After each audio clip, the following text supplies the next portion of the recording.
নমস্কাৰ মই নগাঁও জিলাৰ সাগৰীজান শিক্ষা খণ্ডৰ কাছমাৰী ক্লাষ্টাৰৰ বেজগাঁও প্ৰাথমিক বিদ্যালয়ৰ মই প্ৰধান শিক্ষয়িত্ৰী আৰু আজি 8 মাৰ্চ আজি আন্তৰ্জাতিক নাৰী দিৱস সেই উপলক্ষে মই আমাৰ ভাৰতবৰ্ষ লগতে অসমৰ সকলো মহিলালৈকে মই মোৰ শুভেচ্ছা জ্ঞাপন কৰিছোঁ। বৰ্তমান বাইদেউ অসম চৰকাৰ হওক ভাৰত চৰকাৰ যথেষ্ট বেটি বচাও বেটি পঢ়াও এটা কাৰ্যসূচী গ্ৰহণ কৰি আছে আৰু নাৰী শিক্ষাৰ ক্ষেত্ৰত যথেষ্ট এটা পদক্ষেপ গ্ৰহণ কৰিছে মাননীয় হিমন্ত বিশ্ব শৰ্মা চৰকাৰে। কি ক'ব এই ক্ষেত্ৰত?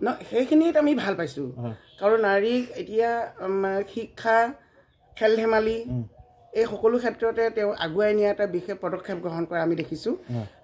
এই ক্ষেত্ৰত আমি আমাৰ অসমৰ মুখ্যমন্ত্ৰী শ্ৰীযুত হিমন্ত বিশ্ব শৰ্মা ডাঙৰীয়াক আমি নিশ্চয় শুভেচ্ছা জনাবই লাগিব, আন্তৰিক ধন্যবাদ জ্ঞাপন কৰিছোঁ। এই সুযোগতে তেওঁ এইখিনি কৰিছে। তাৰ উপৰিও এতিয়া আমাৰ দুখীয়া মহিলাসকলৰ বাবে তেওঁ বহুতো আঁচনি গ্ৰহণ কৰিছে। সেইখিনিতে আমাৰ দুখীয়া মহিলাসকল বহুত উপকৃত হৈছে যে এতিয়া কিবা মইনা আঁচনি, বাইদেউ আঁচনি বা এতিয়া প্ৰতি মাহে আমাৰ মহিলাসকলে 1250 টকাকৈ এইটো হেৰি এটা পাই থাকে, অৰুণোদয় আঁচনি। এইটো আগতো নাছিলে ন। এতিয়া সকলো জাতি জনগোষ্ঠী যিমান মানে ধৰ্মৰ মানুহ আছে আমাৰ অসমৰ সকলোখিনি যিখিনি পাবলগীয়া তেওঁলোকক দিছে।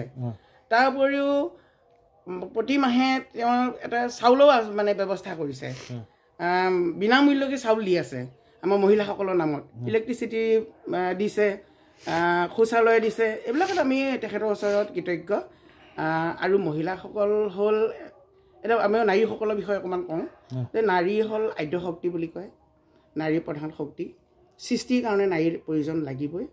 নাৰী বুলি কওঁতে নাৰী কাৰোবাৰ ভনী হ'ব পাৰে, বাই হ'ব পাৰে, বাই ভনী হ'ব পাৰে, কাৰোবাৰ ক্ষেত্ৰত মা হ'ব পাৰে, কাৰোবাৰ ক্ষেত্ৰত পত্নী আৰু কাৰোবাৰ ক্ষেত্ৰত তেওঁ বান্ধৱী হ'ব পাৰে, ফ্ৰেণ্ড, নহয় জানো? সেই নাৰীক আমাৰ সকলোৱে সন্মান কৰিব লাগে। সেইটো এটা আমাৰ আহ্বান থাকিল। কেতিয়াবা কিছুমান নিউজত নাৰীৰ ওপৰত হোৱা কিছুমান মানে নিৰ্যাতন বা অত্যাচাৰ দেখা পালে আমাৰ অকণমান দুখ লাগে। গতিকে সেইবিলাক নহওক, সেইবিলাক অশৰীৰ শক্তি নোহোৱা হওক, নাৰীক সকলোৱে সন্মান দিয়ক, নাৰীক আগুৱাই যাবলৈ সকলোৱে যত্ন কৰক। আৰু লগতে আপুনি বৃহত্তৰ কাছমাৰী বেজগাঁও অঞ্চলত আপুনি মহিলাসকলৰ লগত জড়িত, সামাজিক অনুষ্ঠানৰ লগত জড়িত, কেনে লাগে আপোনাৰ মহিলাসকলৰ জড়িত বহুত সামাজিক কামত আমি জড়িত হৈ থাকে? কি ক'ব?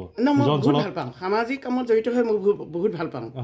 গতিকে এইখিনি সহায় কৰিব পাৰিলেও ভাল লাগে নিজকে। মই নিজে চাকৰি কৰোঁ যদিও চাকৰিটো কৰাৰ উপৰিও মই পৰাপক্ষত মই যিকোনো অনুষ্ঠানৰ লগত মই জড়িত থাকোঁ। মাজতে আগত বিহু আহিছে, মই হুঁচৰি গাম।